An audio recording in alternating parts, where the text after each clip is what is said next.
యువత చేతికి గీత అని చెప్పేసి భగవద్గీత గురించి చెప్పడం కంటే లార్డ్ మికాలే అని చెప్పి ఈ దేశానికి ఒకవేళ స్వాతంత్రం వస్తే డివైడ్ అండ్ రూల్ పాలసీ అనే పద్ధతి పోలాండ్, నార్వే, రష్యా, అమెరికా ఇలాంటి దేశాల్లో అది సనాతన ధర్మ జాగరణ వేదిక అని చెప్పేసి మా సంస్థ నుంచి ప్రతి చిన్న చిన్న యువతకు మీలాంటి 10th క్లాస్ లాంటి వాళ్ళకు ప్రతి యువత చేతికి గీత అని చెప్పేసి మేము ఒక మంచి సదుద్దేశంతో ప్రచారం చేస్తూ దేశం గొప్పతనం, ధర్మం గొప్పతనం, గీత గొప్పతనం చెప్తూ అలాగే కొంచెం మీకు సనాతన ధర్మం యొక్క గొప్పతనం గురించి అర్థం చేయించడానికి మేము వచ్చాం. అందులో భాగంగా సార్ గారు అవకాశం ఇచ్చాడు, అది నాకు చాలా సంతోషం. ఆ తర్వాత ఇక మాట్లాడదాం. సరే వినండి. భగవద్గీత గురించి చెప్పడం కంటే ముందు మన దేశం యొక్క గొప్పతనం అలాగే సనాతన ధర్మం యొక్క గొప్పతనం చెప్పిన తర్వాత మనం మాట్లాడుకుందాం, దాని గురించి మాట్లాడుకుందాం. ఇక వినండి. సరే, భారతదేశానికి స్వతంత్రం 1947 ఆగస్టు 15కు అంటే 1947 ఆగస్టు 15కి స్వతంత్రం వచ్చింది. అయితే అంతకంటే ముందు 250 పైచిలుకు సంవత్సరాల పాటు బ్రిటిష్ వాళ్ళు పరిపాలించారు. అంతకంటే ముందు 600 పైచిలుకు సంవత్సరాల పాటు మొఘలాయ రాజులు, తురుష్క రాజులు పరిపాలించడం జరిగింది. అలాంటి ఆ సమయంలో అనేక రకాలుగా ఈ దేశమంతా మన దేశం నుంచి అనేక సంపద అనేది తీసుకువెళ్ళిపోవడం జరిగింది వాళ్ళ దేశానికి. ఆ తర్వాత బ్రిటిష్ వారిలో అందులో మొట్టమొదటిగా లార్డ్ మికాలే అని చెప్పేసి ఒక వ్యక్తి. అతను ఈ దేశం తూర్పు నుంచి పడమరకి, పడమర నుంచి తూర్పుకి, తర్వాత దక్షిణం నుంచి ఉత్తరానికి, ఉత్తరం నుంచి దక్షిణానికి తిరగడం జరిగింది. తిరిగి ఈ దేశంలో ఏ ఒక్కడు అడుక్కునే వాళ్ళు భిక్షగాడు లేడు అని చెప్పేసి చెప్పడం జరిగింది. తన యొక్క డైరీలు రాసుకోవడం జరిగింది.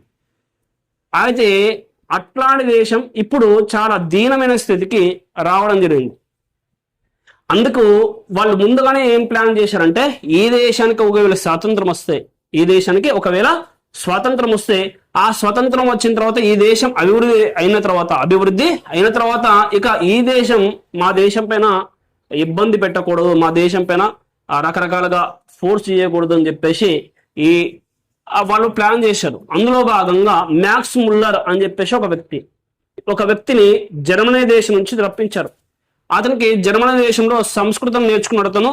అతను పూర్తిగా సంస్కృత పండితుడు కాదు, అతనికి సంస్కృతం రానే రాదు, అలాగే ఇంగ్లీష్ కూడా సరిగ్గా రాదు. అతనికి వేదాలు అనువాదం చేయడానికి అవకాశం ఇప్పించారు. అందులో భాగంగా వేదాలు అనువాదం చేయడం మొదలైంది. అందులో ఋగ్వేదం అనువాదం చేస్తూ తన యొక్క ఒక స్నేహితుడికి అలాగే ఒక భార్య తన యొక్క తల్లికి లెటర్ రాసుకున్నాడు. ఈ రోజుల్లో ఫోన్లు అన్నీ ఉన్నాయి, సోషల్ మీడియా మాధ్యమాలు ఉన్నాయి, కానీ ఆ రోజుల్లో అలాంటి అవకాశాలు లేవు. కాబట్టి లెటర్ రాశాడు. ఏమని రాశాడు? నేను సనాతన ధర్మానికి మూలమైనటువంటి వేరును కొట్టేస్తున్నాను, అంటే వేదాన్ని కొట్టేస్తున్నాను, కాబట్టి క్రైస్తవ మతం ప్రచారం చేసుకోవచ్చు అని చెప్పేసి రాశాడు. అలాగే ఇది రాయడానికి ఒక్క రోజుకి ఒక పుట రాయడానికి, అంటే ఒక పేపర్ రాయడానికి 4 పౌండ్లు ఇస్తారు, కాబట్టి నాకు చాలా సంతోషం అనిపిస్తుంది అని చెప్పేసి రాశాడు. అలా ఆ తర్వాత ఇక్కడ ఈ దేశంలో ఉన్నటువంటి ప్రజలు ఎప్పుడు కూడా బ్రిటిష్ వారైనా అలాగే ముస్లిం రాజులైనా వాళ్ళు స్వతంత్రంగా ప్రశాంతంగా రాజ్యాన్ని పరిపాలించుకోనివ్వలేదు. వాళ్ళు తూర్పున స్థిరపడుతున్నారు అన్నప్పుడు తూర్పు నుంచి ఉద్యమం మొదలైంది. అలాగే పశ్చిమ స్థిరపడుతున్నారు అన్నప్పుడు ఆ పశ్చిమ నుంచి కూడా ఉద్యమం మొదలైంది. అలా ఎక్కడైతే స్థిరపడుతున్నాము అన్నటువంటి సమయంలో అలాంటి సమయంలోనే ఉద్యమాలు మొదలై అలా భారతదేశం అనేది ఎప్పుడు కూడా బ్రిటిష్ వాడు చేతులకు వెళ్ళిపోలేదు, ఎప్పుడు కూడా పూర్తిగా ఆ మొఘలాయ రాజుల యొక్క చేతులకు అంటే ముస్లిం రాజుల యొక్క చేతులకి వెళ్ళిపోలేదు. ఎందుకంటే ఈ దేశంలో చాలా గొప్పదైనటువంటి సంస్కృతి ఏంటంటే సనాతన ధర్మం అనేది ఈ రోజుల్లో ప్రతి ఒక్కరికి గుడికి పోవడం అనేది, గుడి దగ్గర ఉండి బొట్టు పెట్టుకోవడం అనేది చాలా నీచంగా భావిస్తున్నటువంటి రోజుల్లో, కానీ ఆ రోజుల్లో చాలా గొప్పగా భావించేవాళ్ళు. కాబట్టి అలాంటి రోజుల్లో గుడులకు వెళ్ళి గుడుల్లో జరుగుతున్నటువంటి హోమాల దగ్గర కూర్చుని అక్కడ బ్రాహ్మణులు చెప్పేటువంటి విషయాలు విన్ను, అలాగే అందరితో ఐక్యమై అందరూ సమైక్యంగా ఉండి ఉద్యమాలు చేయడం జరిగింది. అలాంటి ఆ సమయంలో ఈ దేశంలో ఉన్నటువంటి గొప్పతనం ఏంటంటే వేదం. అలాగే ఏ దేశంలో ఉన్నటువంటి గొప్పతనం అంటే గుడి. ఆ గుడిని కొట్టేస్తే, వేదాన్ని కొట్టేస్తే మనకు ఆటంకం లేకుండా సంపాదించుకోవచ్చు, డబ్బులు సంపాదించుకోవచ్చు అని చెప్పేసి వాళ్ళు అనుకున్నారు. అందుకే ఇక్కడ బ్రాహ్మణుల్ని, శూద్రుల్ని, రాజుల్ని ఇలాంటి వాడిని వాళ్ళ పేర్లతో, రకరకాల పేర్లతో ఏం చేశారంటే కులాల పేరుతో విడగొట్టారు. డివైడ్ అండ్ రూల్ పాలసీ అనే పద్ధతిలో విడగొట్టారు. అలా విడగొట్టి ఈ దేశం నుంచి దాదాపుగా 63 ట్రిలియన్ డాలర్ల బంగారాన్ని దోచుకెళ్ళిపారు. ఒక బ్రిటన్ దేశంలో 50 రూపాయల ఫౌండ్ అంటే బ్రిటన్ దేశం యొక్క కరెన్సీ. 50 రూపాయల ని లండన్ నగరం యొక్క రోడ్లలో పరుస్తే 3 వరుసల్లో పరవచ్చున్నట్టు. అంటే 3 వరుసల్లో పరిచినా అవి ఇంకా మిగిలిపోతాయి నోట్స్. అంత డబ్బు ఇక్కడ నుంచి దోచుకెళ్లారు. అలాంటి ఈ దేశం, మనం ఈ దేశానికి స్వతంత్రం రావడం కంటే ముందు, బ్రిటిష్ వాళ్ళు ఇక్కడికి రావడం కంటే ముందు, అలాగే ముస్లిం రాజులు ఇక్కడికి రావడం కంటే ముందు ఈ ప్రపంచంలో ఎన్ని దేశాలు ఉన్నాయో అన్ని దేశం యొక్క ఆర్థిక సంపదతో చూస్తే 100 రూపాయలు ఆర్థిక సంపద అని చెప్పేసి అనుకుంటే, ఒకవేళ ఎన్ని దేశాలు ఉంటే అన్ని దేశాలకు ఒక 100 రూపాయలు అనుకుంటే అందులో 25 రూపీస్ కేవలం భారతదేశానిదే. కేవలం 25 రూపీస్ భారతదేశం. 25 రూపీస్ అంటే తక్కువ కాదు, అన్ని దేశాల్లో కలిపి 25 రూపీస్ మన దేశం నుంచే. అర్థమైంది?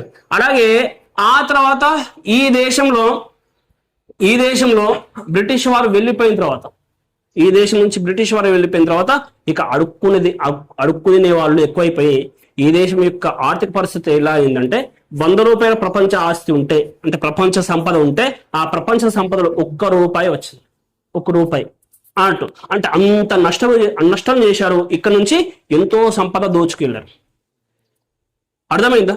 ఆ తర్వాత ఈ దేశంలో అనేక గొప్ప గొప్ప విషయాలు ఉన్నాయి. మీకు దక్షిణ భారతదేశంలో తమిళనాడుకి వెళ్తే చాలా గొప్ప గొప్ప ఆలయాలు ఉంటాయి. మొత్తం 40,000 ఆలయాలు ఉంటాయి తమిళనాడులో. అన్ని కూడా ప్రత్యేకమైనది, ప్రతిదానికి ప్రత్యేకత. చిదంబరంలో ఒక చోట నిలబడి చూస్తే ఆ చిదంబరంలో 5 గోపురాలు ఉంటాయి అన్నట్టు. 5 గోపురాలు ఒక చోట నిలబడి చూస్తే 5 గోపురాలు కనిపిస్తాయి. బృహదీశ్వర ఆలయం అని చెప్పేసి ఒక ఆలయం ఉంటుంది. ఆ ఆలయం యొక్క గోపురం అంటే గుడి యొక్క గోపురం ఉంటుంది, ఆ పెద్దగా నిలువ ఉంటుంది. ఆ గోపురం యొక్క నీడ కనబడదు, కింద నీడ పడదు. ఎంత సమయమైనా, ఎంత సూర్యోదయమైనా, సూర్యాస్తమైనా, మధ్యాహ్నమైనా, ఎలాంటి సమయమైనా ఆ యొక్క నీడ కింద పడదు. ఆ తర్వాత ఈ దేశం యొక్క ఖ్యాతిని నాశనం చేయడానికి ఎన్నో రకాలుగా చేసి ఈ దేశం యొక్క సంపద దోచుకెళ్ళి ఎన్నో రకాలుగా ఇబ్బందులు పెట్టి అలాంటి సమయంలో నలంద విశ్వవిద్యాలయం, అలాగే తక్షశిల ఇట్లాంటి విశ్వవిద్యాలయాలు ఎంతో తగలబెట్టేశారు ముస్లిం రాజులు. అలా తగలబెడుతూ 6 నెలలు పట్టిందట ఒక విశ్వవిద్యాలయం తగలబెట్టడానికి. అంటే అన్ని బుక్స్. అలాంటి విశ్వవిద్యాలయం అనేది మన దేశంలో అనేక విశ్వవిద్యాలయాలు ఉన్నాయి. 10,000 విశ్వవిద్యాలయాలు ఉన్నాయి. అర్థమవుతుందా? కాబట్టి మీరు అర్థం చేసుకోండి, సనాతన ధర్మం అనేది చాలా విశిష్టమైనది. దీనికి ఉన్నటువంటి గొప్పతనం ఏదేనికి లేదు. మీకు ఔరంగజేబు అని చెప్పేసి ఒక రాజు.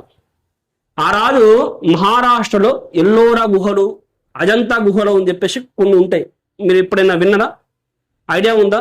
అక్కడ ఆ గుహలను నాశనం చేయడానికి చాలా మంది ఏనుగులతో, అలాగే ఎంతో మంది సైనికులతో పగలగొట్టించడం జరిగింది. కానీ ఒక 5% మాత్రమే పొగలగొట్టించడం జరిగింది. అంటే అంత ఆ సుత్తెలకు వాళ్ళకు ఉన్నటువంటి ఆయుధ సంపత్తికి కూడా అంత లొంగకుండా ఉన్నాయి అన్నాడు. కాబట్టి అలాంటి గొప్పదైనటువంటి దేశం మన దేశం. ఇక్కడ ఉన్నటువంటి సంస్కృతి చాలా గొప్పది. ఇక్కడ ఉన్నటువంటి సంస్కృతి, ఇక్కడ ఉన్నటువంటి సాంప్రదాయం, ఇక్కడ ఉన్నటువంటి విశిష్టం అనేది చాలా వైభవోపేతమైనవి. కాబట్టి చాలా మంది చూడండి ముస్లింలు అయితే ఏమైనా అనుకోకండి, ముస్లింలు అయితే టోపీ పెట్టుకుంటారు, బురకా ధరిస్తారు. క్రైస్తవులు అయితే మెడలో శిల వేసుకుంటారు. కానీ మనం బొట్టు పెట్టుకోవడానికి సిగ్గుపడతాం కదండి.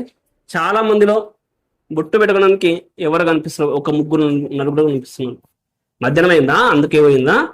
సరే, ఏదైనా కావచ్చు. బొట్టు పెట్టుకోవడం అనేది మనకు చాలా చాలా మనకు హిందువుగా గుర్తించడానికి, అలాగే మనకు పునర్జన్మ మీద నమ్మకం ఉన్నది అని చెప్పడానికి అలా పెడతారు అన్నట్టు. దానికి ఉన్నటువంటి ప్రత్యేకతలు దానికి ఉంటాయి. అలాగే అలాగే ప్రతి ఒక్కరు కూడా ఎంబీబీఎస్ చదవచ్చు. అర్థమైందా నేనేమన్నాను? ప్రతి ఒక్కరు ఎంబీబీఎస్ చదవచ్చు. మీరేమంటున్నారు సార్, నాకు డాక్టర్ కావాలని ఉన్నదా?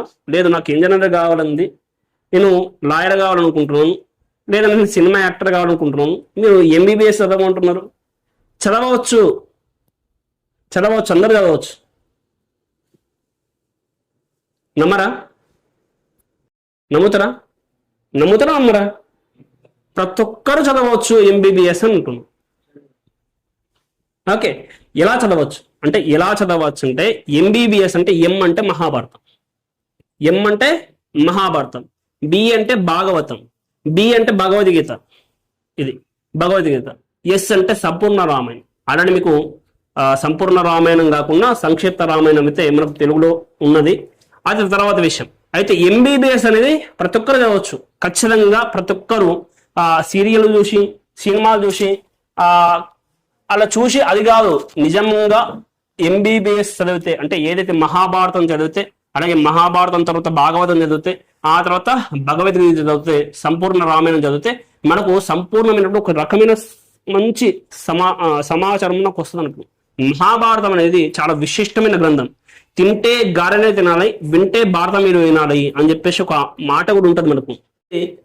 రాజకీయ సమస్య కాదు, మహాభారతం అనేది చాలా అన్ని రకాల జీవితంలో ఏమేమి ఉంటాయో అవన్నీ మహాభారతంలో ఉంటాయి. మీకు ఇప్పుడు ఎక్కడికో ఫోన్ చేస్తే ఎక్కడి నుంచి మాట్లాడుతున్నారు, ఎక్కడికైనా వీడియో కాల్ చేయవచ్చు. కానీ మహాభారతంలో సంజయుడు అనేటువంటి ఒక వ్యక్తి ఉంటాడు. ఆ మహాభారతంలో సంజయుడు కురుక్షేత్ర యుద్ధం జరుగుతున్నప్పుడు తను ప్రత్యక్షంగా చూసి ధృతరాష్ట్ర మహారాజుకు చెప్తున్నట్టు ఏమేమి జరుగుతుంది, ఎవరి. మహాభారతం అనేది జీవితంలో, భారతంలో ఏమి ఉంటాయో జీవితంలో, ప్రపంచంలో ఏమేమి ఉంటాయి మహాభారతం ఉంటాయి. బాగా పడిపోతే బాగా అవుతాం అని చెప్పేసి దాన్ని చదివితే, దాన్ని పూర్తిగా చదివితే, దాన్ని అర్థం చేసుకుంటే మనం మన జీవితంలో ఎంతైనా గొప్పగా సాధించవచ్చు. అలాగే భగవద్గీత అనేది ప్రపంచంలో అనేక దేశాలు, Germany, Poland, Norway, Russia, America ఇలాంటి దేశాల్లో అన్నిట్లో ఆ యొక్క భగవద్గీత పైన చదవడం, నేర్పించడం జరుగుతుంది. అలాగే వేదాల అధ్యయనం చేయడం జరుగుతుంది. కానీ భగవద్గీత యొక్క విశిష్టం, అలాగే భగవద్గీత యొక్క వైభవం, భగవద్గీత యొక్క ప్రత్యేకత అనేది వాళ్ళకు తెలియదు. కాబట్టి భగవద్గీతలో కురుక్షేత్ర యుద్ధం ఆరంభమైన తర్వాత, అలాంటి సమయంలో కురుక్షేత్ర యుద్ధం ఆరంభమైన తర్వాత అర్జునుడు తన యొక్క బాణాలు వదిలేసి తన యొక్క ధనుస్సును వదలడం జరుగుతుంది. అక్కడ నుంచి పారిపోవడం జరుగుతుంది. అక్కడ యుద్ధం చేయడం అందరూ నా వాళ్ళే, నా చుట్టాలే, నా అన్నదమ్ములే, నా తాతలే. కాబట్టి నేను ఈ విధంగా ఇలా చంపాలి. అలా చంపినటువంటి దాంతో నేను ఏ విధంగా రాజ్యాన్ని పరిపాలించాను, దానికంటే నేను అడుక్కుతున్నది మేలు కదా, లేకుంటే నేను రాజ్యం లేకుండా బతకడమే మేలు కదా అని చెప్పేసి అనడం జరుగుతుంది. దాంతో ఈ భగవద్గీతలో 2వ అధ్యాయం కర్మయోగం అని చెప్పేసి ఒక అధ్యాయం, దాంట్లో అర్జునుడికి మాట్లాడుతూ క్లైబ్యం మాస్మగమః పార్థ నైతత్వ యుపపద్యతే, క్లైబ్యం హృదయ దౌర్బల్యం తక్తోత్తిష్ట పరంతప అని చెప్పేసి అంటాడు. అంటే ఏమంటాడంటే, నువ్వు ఈ విధంగా ఎందుకు ఇంత పిరికితనానికి లోనయ్యావు? పిరికితనం పాటించిన సమయం కాదు ఇది. అంటే యుద్ధం చేసే సమయంలో పిరికితనం వద్దు. కాబట్టి యుద్ధం చేసే సమయం పిరికితనం వద్దు. నువ్వు హృదయ దౌర్బల్యానికి గురి కాకుంటే ఆ పిరికితనానికి గురి కాకు అని చెప్పేసి అన్నాడు. అంటే జీవితంలో ఈ శ్లోకం మనకు అందరికీ ఉపయోగపడుతుంది. ఏది? ఇప్పుడు నేను చెప్పిన శ్లోకం జీవితంలో ఉపయోగపడుతుంది. ఏంటి? జీవితం అనేది చాలా బాగా వేగంగా పరిగెడుతుంటది. ఎవరికైనా అందరికీ ఒకటి ఏదైతే ఉంటుందో, వయసు అనేది ఏదైతే ఉంటుందో అది అయిపోతూ ఉంటుంది. మనం ఏమనుకుంటామంటే, వయసు అయిపోతున్నది అనుకో, నాకు బర్త్డే వస్తుంది, కేక్ కట్ చేయాలని చెప్పేసి అనుకుంటాం. కానీ వయసు అయిపోతుంది, నేను సాధించాలి అనుకోరు, ఏదైనా సాధించాలని అనుకోరు. కాబట్టి అలాంటి అలాంటి జీవితానికి ఈ శ్లోకం ఏ విధంగా అప్లై అవుతుందంటే, ప్రతి ఒక్కరి యొక్క జీవితంలో అనేక కష్టాలు వస్తాయి, అనేక రకాల ఇబ్బందులు వస్తాయి. లక్ష్యం సాధించేటువంటి సమయంలో అనేక రకాలుగా విక్రింపులు వస్తాయి, స్నేహితులు విక్రింపులు వస్తాయి, ఓడిపోవడాలు జరుగుతాయి, అలాగే అనేక రకాల ఫెయిల్యూర్స్ వస్తాయి. అలాంటి సమయంలో మనం భయపడి ఆగిపోకూడదు, పెరిగితనం చూపించకూడదు. అది ముందుకి ఆ ప్రయత్నం చేస్తూ పోతే, అదన్నీ ఎదురిస్తూ పోతే ఖచ్చితంగా ఏదో ఒక రోజుకి విజయం సాధించడం జరుగుతుంది. కాబట్టి ఎప్పుడు కూడా భయపడకూడదు అని చెప్పేటువంటిదే ఏంటి అంటే భగవద్గీత. అంటే ఏ సమయంలో ఏం చేయాలో ఆ సమయంలో అది చేయాలి అని చెప్పేసి. అలాగే ఆధ్యాత్మిక చింతనకు బాగా ఉపయోగపడేది భగవద్గీత. అలాగే సంపూర్ణ రామాయణం, రాముడి జీవితం అనేది చాలా ఆదర్శవంతమైన జీవితం. రాముడి జీవితం అనేది చాలా ఆదర్శవంతమైన జీవితం.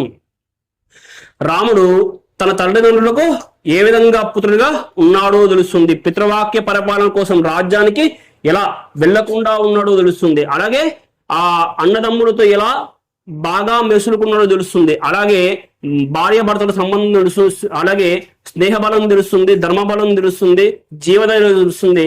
జీవితంలో ఉన్నటువంటి అనేక పార్శ్వాలు, మన జీవితంలో ఉన్నటువంటి అనేక పార్శ్వాలు రామాయణంలో కనిపిస్తాయి. మనకు కృష్ణుడిని ఏదైనా అంటే మనం అర్థం చేసుకోలేము కృష్ణుడి గురించి.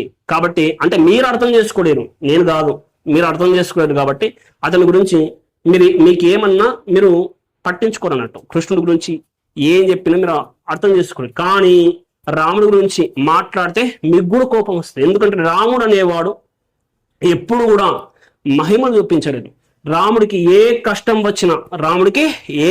వచ్చినా ఆ కష్టాన్ని తన యొక్క సొంత భుజబలంతో, సొంత శక్తితో, సొంత తెలివితేటలతో సాధించడం జరిగింది.